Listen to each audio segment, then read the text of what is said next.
Hello friends, ఈ వీడియోలో ఏకశ్లోక భగవద్గీత మరియు దాని యొక్క అర్థాన్ని అయితే తెలుసుకుందామండి. ప్రతి ఒక్కరికి కూడా భగవద్గీత చదవాలనే ఆసక్తి ఉండొచ్చు, కానీ సమయం అనేది ఉండకపోవచ్చండి. కారణం ఏదైనా కావచ్చు. చదవాలనే ఆసక్తి ఉండి చదువుకోలేని వాళ్ళు ఉంటారు కదా. అటువంటప్పుడు ఈ ఏకశ్లోక భగవద్గీతని చదువుకొని భగవద్గీత చదువుకుంటే ఎంత ఫలితం ఉంటుందో ఇది కూడా అంతే అండి. మన ఛానల్లో భగవద్గీత కూడా వీడియోస్ అయితే అప్లోడ్ చేసి ఉన్నాయండి. ఇంట్రెస్ట్ ఉన్న వాళ్ళు ఒకసారి మీరు ఆడియో పెట్టుకొని వినొచ్చండి. ఇప్పుడు శ్లోకాన్ని చూద్దాము.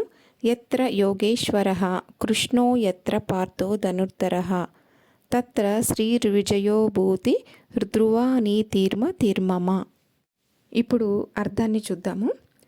ధృతరాష్ట్రుడు యుద్ధం యొక్క ఫలితం మీద ఆందోళన చెందుతూ ఉంటాడు.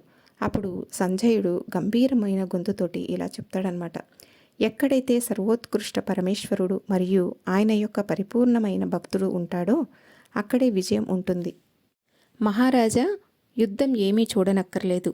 విజయం ఎక్కడుంటుందంటే శ్రీకృష్ణ పరమాత్మ ఎక్కడుంటే అక్కడే విజయం ఉంటుంది.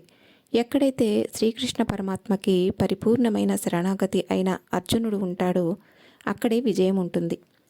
కృష్ణ భగవానుడు మన బాధ్యత తీసుకోవాలంటే మనం ఆయనకి శరణాగతి అవ్వాలి. ఎప్పుడైతే మనము ఆయనకి శరణాగతి అవుతామో ఆయన మనకి ఎటువంటి రక్షణ ఇస్తాడంటే, ఎవరైనా మన మీదకి బాణం వేస్తే అంటే కత్తి విసిరితే ముందు నా తల ఉంటుంది, నా వెనుక నువ్వుంటావు అని అటువంటి రక్షణ ఇస్తానని శరణాగతి అయిన భక్తునికి వాగ్దానం ఇస్తాడు. శ్రీకృష్ణ పరమాత్మ యొక్క తోడు ఉంటే ఆయన నీడలో మన జీవితాన్ని ఆనందమయం చేసుకోవచ్చు.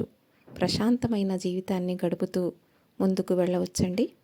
నిత్య జీవితంలో మనకు అంటే ప్రతిరోజు కూడా మీకు ఎన్నిసార్లు వీలైతే అన్నిసార్లు ఈ యొక్క శ్లోకాన్ని చదువుకోవచ్చండి. చాలా చాలా మంచిదన్నమాట. Thank you.